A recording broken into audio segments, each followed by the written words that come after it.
ဆုံးမတကောင်ရဲ့နောက်ဆက်ခြင်းကိုမျိုးဆက်လိုက်ခံစားနေရတဲ့ဌာနစီပြည်နယ်ကမိသားစုပရိသတ်များအားလုံးပဲမင်္ဂလာပါရှင်အမှန်ချန်နယ်ကနေပြန်လည်ကြိုဆိုလိုက်ပါရစေ။အမေရိကန်နိုင်ငံဌာနစီပြည်နယ်မှာလွန်ခဲ့တဲ့ရာစုနှစ်များစွာတုန်းကထူးခြားထိတ်လန့်စရာကောင်းတဲ့ဖြစ်ရပ်ဆိုးတွေကိုမျိုးဆက်တစ်ဆက်ပြီးတစ်ဆက်ခံစားခဲ့ရတဲ့မိသားစုတစုရှိခဲ့ပူပါတယ်။အဲ့ဒီမိသားစုကိုတော့ Bell မိသားစုလို့ခေါ်ပါတယ်။ပို့ပြီးတော့ထူးဆန်းတာကဒီမိသားစုဟာဘယ်သူကမှဒုက္ခရောက်အောင်မလုပ်ခဲ့ဘူးပဲ။အေးချမ်းချမ်းသာနေထိုင်ခဲ့ကြတာဖြစ်ပါတယ်။ဒါပေမဲ့သူတို့ကိုကြီးမားတဲ့အညိုးနဲ့အမျိုးမျိုးနောက်ဆက်နေတဲ့ဆုံးမတကောင်ရှိနေရဆိုတာပါ။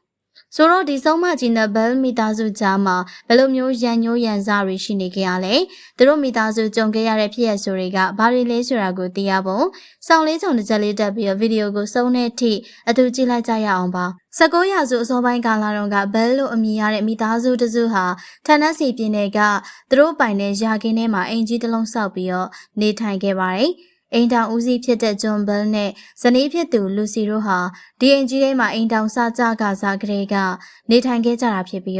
အဲ့ဒီအချိန်တုန်းကထူးခြားတာဘာဆိုဘာမှမဖြစ်ခဲ့ပါဘူး။ဒါပေမဲ့သားသမီးတွေရပြီးသွားတဲ့အခါမှာတော့ဒီအိမ်ကြီးမှာပုံနှကတိုက်ခံရတယ်လို့ရွာသူပြူစားထားတယ်လို့မျိုးကိစ္စရက်တွေကိုမကြာခဏကြုံတွေ့လိုက်ရပါတယ်။ညဘက်ဆိုရင်အိမ်အပြင်ဘက်ကနေနေရန်တွေကိုလက်သေးနဲ့တကြစ်ကြစ်ကုတ်ချစ်တဲ့အတန်တွေကိုလည်းမကြာခဏကြားရလိမ့်ရှိတတ်ပါတယ်။ပထမတော့သူတို့ဟာတောကောင်တွေအိမ်နာလာပြီးတောင်းကျမ်းနေရလို့ထင်ကြပါတယ်။ဒါပေမဲ့သွားကြည့်တဲ့အခါမှာလည်းတောကောင်တွေတူတာဘာဆိုဘာမှမတွေ့ခဲ့ကြရပါဘူး။တညမှာတော့ John Bell ရဲ့သမီးဖြစ်သူ Betsy Bell တယောက်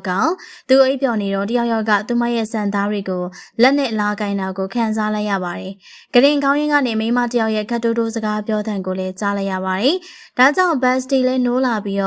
ဟိုတီတီရှာဖွေတဲ့အခါမှာဘသူ့ကိုမှမတွေ့ခဲ့ရပါဘူး။ဒါပေမဲ့သူမရဲ့ပါးမှာတော့တယောက်ကရိုက်သွားတယ်လို့မျိုးလက်ဝါးရာကြီးတစ်ခုကထင်ကျန်နေခဲ့ပါတယ်။ဒီလိုမျိုးအိမ်မှာထူးဆန်းတာတွေတစ်ခုပြီးတစ်ခုဖြစ်လာနေတဲ့အခါမှာသူတို့လည်းတတ်နိုင်တဲ့များအဖြေကိုရှာဖို့စူးစမ်းခဲ့ရပါတော့တယ်။ဒီလိုနဲ့မကြခင်မှာပဲပယောဂဆရာတွေဘာတွေကိုအိမ်ပင့်ပြီးအဖြေရှာတဲ့အခါမှာတော့သူတို့ကိုနောက်ဆက်နေတဲ့သူဟာလွန်ခဲ့တဲ့နှစ်အနည်းငယ်အတွင်းကတည်ဆုံးသွားခဲ့တဲ့ Kate Buss ဆိုတဲ့အမျိုးသမီးဖြစ်ကြောင်းသိရပါတယ်။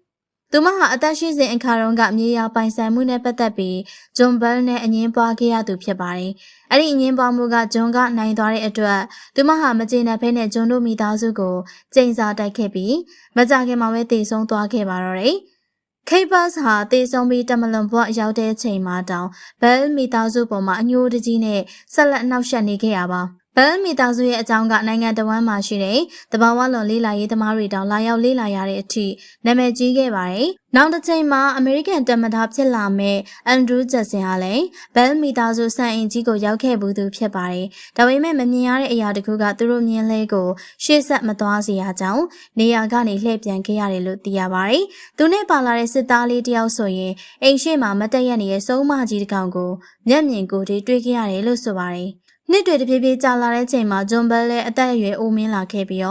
းသူ့မှာဆရာဝန်တွေတောင်အဖြေရှာမရတဲ့ယောဂဇန်တစ်ခုဆွဲကပ်လာခဲ့ပါတယ်။1820ခုနှစ်အဆောင်ရာဒီတနေ့မှာတော့ John Bell ကိုအိယာထဲမှာတေဆုံးလျက်တာနဲ့တွေ့ခဲ့ရပြီ